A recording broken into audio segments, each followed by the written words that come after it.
You know the old saying, things happen for a reason? Sometimes we never know the reason, and other times the answer comes later when we least expect it. My mom was diagnosed with terminal brain cancer in 2007 and was given 6 months to live. We had a complicated relationship, but it was important for me to take care of my mom in her last chapter of life, as I promised I would years prior. I was a single mom of 2 young boys, but I quit my job, took money out of my equity, and had her move in with us. We worked through closing off her life, her accounts, papers, properties, policies, personal items, and funeral arrangements. It was a big undertaking. While there was an emotional support group available, there was little guidance on the practical and administrative things that needed to be done at the end of someone's life. After my mom passed, I made a lifelong journey to downsize and organize my life so I wouldn't be a burden on my family. I organized papers, donated all the extra stuff that was just sitting around, worked on my life story, and organized all my pictures. I had no idea the significance this experience would have on my life until 18 years later when I was diagnosed with terminal cancer.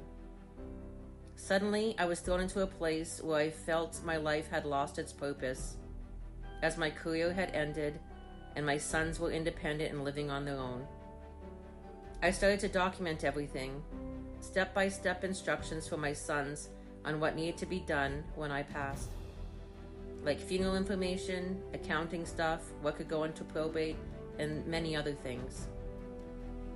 Hospice Calgary met with me, and I talked about the need for more clear information on how a terminally ill person takes care of practical considerations. My coordinator, Jacqueline from Hospice Calgary, agreed. She was very interested in my ideas, and together we started creating the solution.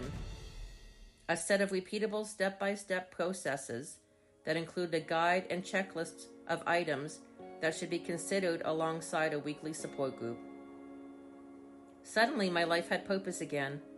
I went from project managing my own end of life to creating a template and support group to help my family and others in the future.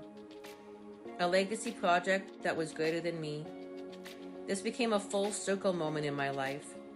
I began to see that the experience of working with my mom through her last chapter prepared me to help my family through the last chapter of mine. It took the edge off by having some experience with the process of what to expect and what needed to be done through my journey. So things do happen for a reason, even if it takes a long time to see. With some gratitude and eyes searching for the silver lining, you might just be able to see it. And when you do, it sure is a blessing.